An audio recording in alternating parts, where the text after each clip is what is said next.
What's going on, everybody? This is Brian from SneakerFiles.com recapping the news. But before we give you a rundown on the highlights, if you got a second, please hit that thumbs up button. You guys really killed it on Friday.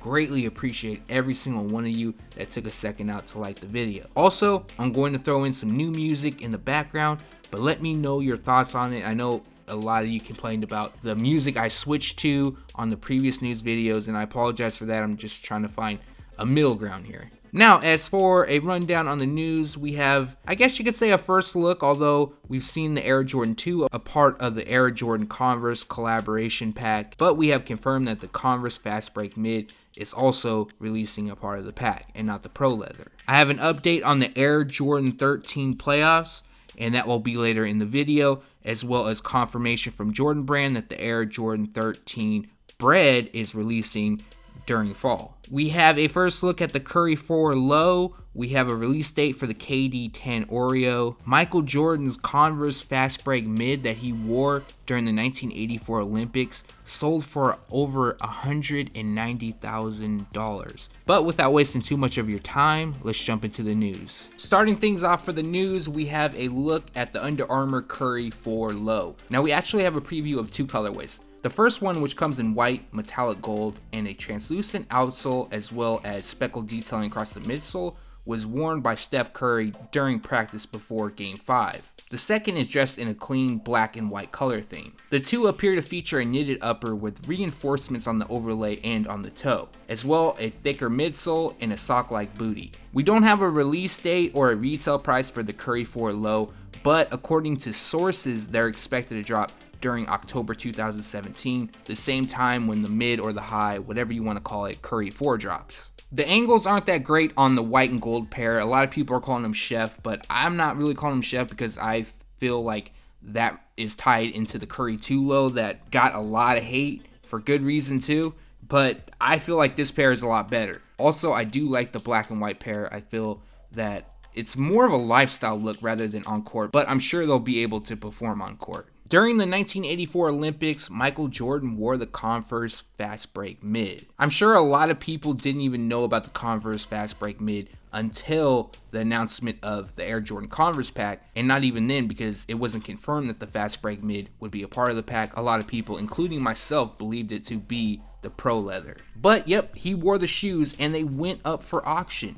Not only that, each pair is signed by Michael Jordan himself. So what is so crazy about this? Well, not just the fact that it's a piece of Michael Jordan history, but it's the ending price they went for. The shoes were available at SCP auctions and they went for $190,373. Now don't get me wrong, these shoes are super dope, just for the history behind it and everything like that. But who in the hell has damn near $200,000 to drop on shoes? Maybe DJ Khaled? It has to be someone of that caliber, like someone that's really into shoes that has a ton of money. So the new record for a game-worn pair of shoes from Michael Jordan, and I believe anyone for that matter, is $190,373. Prior to that, the Air Jordan 12 Flu Game, which was worn by Michael Jordan during the infamous Flu Game, went for $104,765. I thought that was insane, but this is just, I have no words. So if you're wondering how SCP Auctions obtained this pair of shoes, apparently they were given out to a ball boy after a game. I'm not really sure the history behind all that, but it would be worth digging into. So my question to you guys is, are these worth $190,000? To be fair, there's nowhere on earth you're going to be able to purchase this shoe now that the owner owns it, but I mean, you did have a chance when they were at auction, and it is a piece of history, so it's hard to actually label a price tag on them. But in your eyes, what would you pay for them? In 2015, Adidas unveiled the FutureCraft 3D. And to follow things up in 2017, they're going to release the Adidas FutureCraft 4D. According to the Three Stripes brand, the Adidas FutureCraft 4D is the world's first high-performance footwear featuring midsoles crafted with light and oxygen. They have connected with digital light synthesis and technology development by the Silicon Valley-based technology company and manufacturer Carbon. I'm sure a lot of you guys aren't really interested on how they came together, more on how they look. But nonetheless, if you are interested on all the tech and scientific stuff that went into the FutureCraft 4D, you can visit SneakerFiles.com. As for the release details, they first gave out 300 pairs to friends and family of the brand. Following, they're going to drop 5,000 pairs during December. We don't have a specific date or even a retail price, but once that's available, I'll make sure to let you know. But on a side note, Adidas is planning on creating 10,000 pairs of high-performance footwear with digital light synthesis. Adidas Yeezy Slides is something you would think a fake company would put out. And they possibly can, because now we have images of a real pair. I'm going to start off by saying there is no release details, no information, or even a possible release to come. This is a sample pair in a size 11 that was made for Kanye West. The owner of this slide is Jazare Allen Lord, who obtained them from the wardrobe stylist who was previously her business partner. At this time, anything Kanye West puts out with Adidas is going to sell out. So if Adidas decided to release a pair of slides, sandals, flip-flops, whatever you want to call them, without a doubt, these are going to sell out.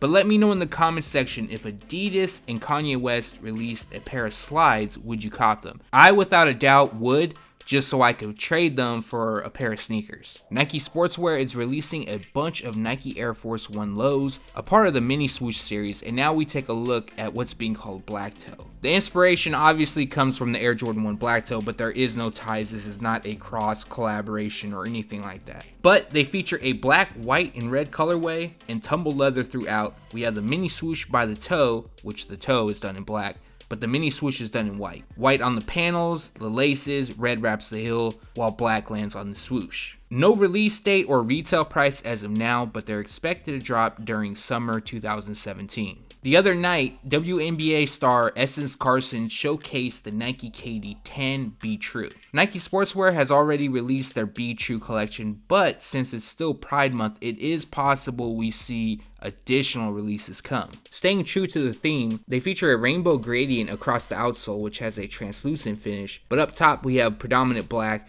and on the KD and lace tips, as well as the swoosh, we have yellow. It isn't known if these are going to release or stay a player exclusive for Carson, but if they do drop, I'll make sure to let you know.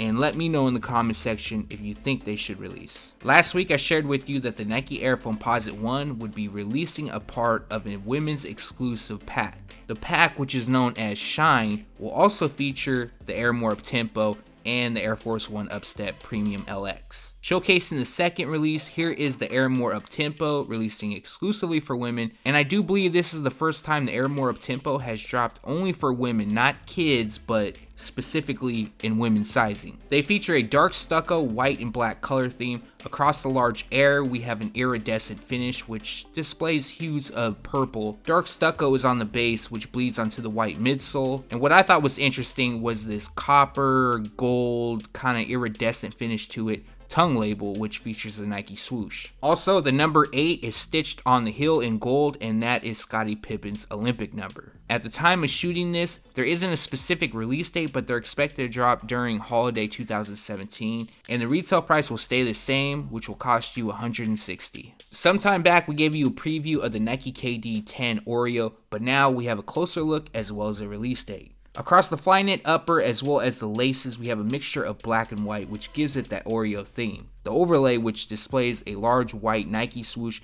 is done in black. Finishing the look is a white midsole and outsole. As for the date, they drop July 1st, which is not that far from now, and retail price is $150.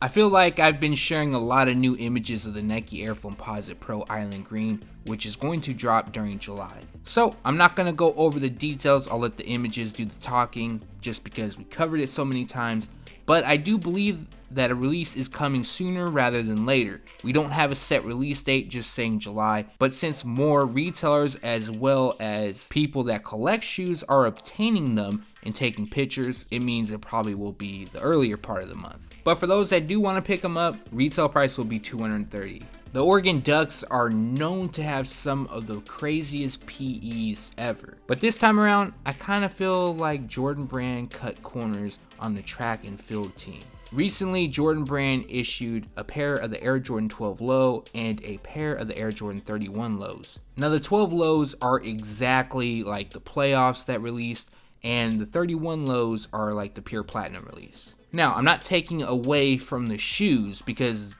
by all means, they're not bad at all.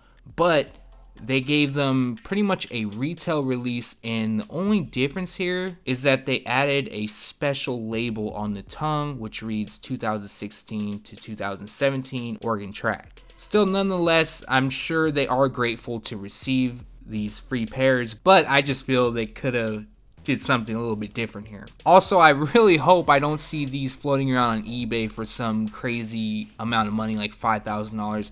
Yes, I do know that there should be somewhat of a resale price because they are not available to the public, but be reasonable on your resale prices, please. You can say that alternate and away can go hand in hand and interchangeable. Now, when Jordan Brand originally put out a press release on the Air Jordan 4, which was being called Game Royal at that time, they labeled them alternate motorsport. But they did drop the official images once again, and now they're calling it Motorsport Away. So it's not really a big deal at all. I just wanted to share that info with you guys, and I should have a review up in the next day, maybe today, if not for sure Tuesday. But a second video will go live today, either way.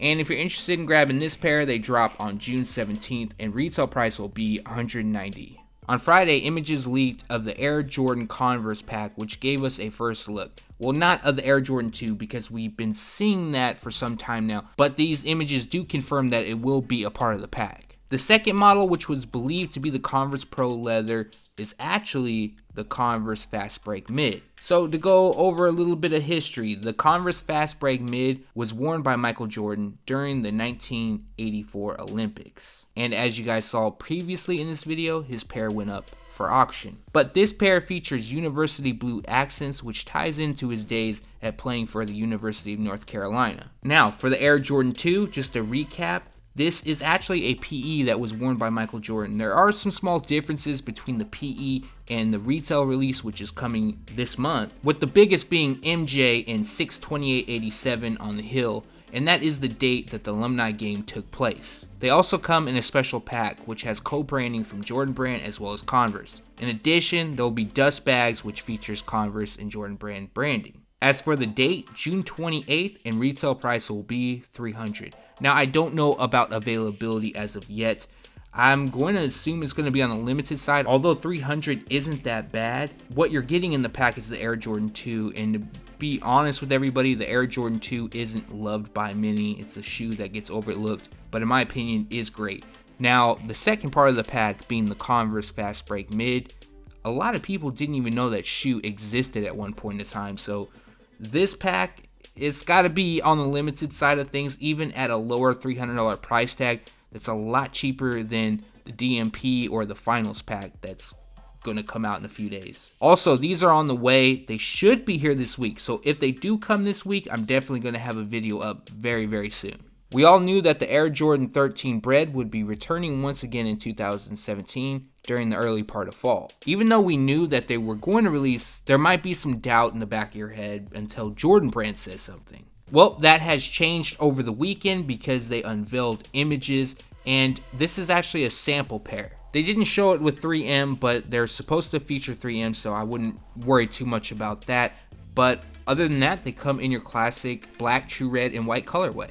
But they drop August 19th for now, could be pushed forward, pushed back, and retail price will be $190. Over the past week and a half, I've been getting a ton of comments about the Air Jordan 13 Playoffs, aka All-Star, re-releasing, which was expected to take place on June 20th. Now, I could upload a video that has nothing to do with Jordan Brand, I'm still going to get the comments. But I do appreciate you guys asking a lot because it pushed me to do some further investigation. So I've checked every release calendar that I know of from any authentic retailer, and I see absolutely nothing. I even went a bit further than that, and I checked in with a few shops that I deal with personally. They have nothing coming up on the playoffs. So unfortunately, the release looks, and I'm saying this about 95% sure, that it is pushed. So June 20th will no longer be the date, and I apologize by being the bearer of bad news, but I'd rather let you guys know than someone else. Now, there's like a very slight chance this pair could still release on June 20th, and if that is the case, then it's going to be very, very limited. But it is a bit odd. We have yet to see an image leak or anything like that. And usually for a GR, because this I would assume would be a GR, images would be all over the place. Now, if I'm wrong about this release taking place on June 20th, I do apologize. However, I'm, like I said, 95% sure that it's not going to happen, which sucks because I actually have money set aside to buy this pair. Now, in the case that I'm wrong about this, I won't even wait for a news video for the following day. I will take time out and put out a video that day, possibly 10 minutes after the news breaks that a June 20th date is confirmed. Also, when a new release date is available, I will make sure to fill you in on that. And that recaps the news. Like always, we post it first on SneakerFiles.com, and then we take it to YouTube. If you made it this far, congrats, man, you bared almost 15 minutes with me. But from what I like from this video, it's very limited. First off, it's going to be the Air Jordan Converse Pack. I've previously said that I just think it's really dope, and I like what they're doing, combining history and everything like that. The Air Jordan 13 Bred, 100% pickup. Again, I think a lot of us are going to grab these, especially myself. I got to get at least 2 to 3 pairs for sure. And what I don't like is the playoff release date push. It sucks, I know, and I apologize bringing you that info, but I would feel like I let you guys down if I didn't bring it to you. But leave a comment below and let me know what you liked from this video or what you disliked. Thanks for watching. Stay tuned to SneakerFiles.com. And if you haven't yet, make sure to subscribe.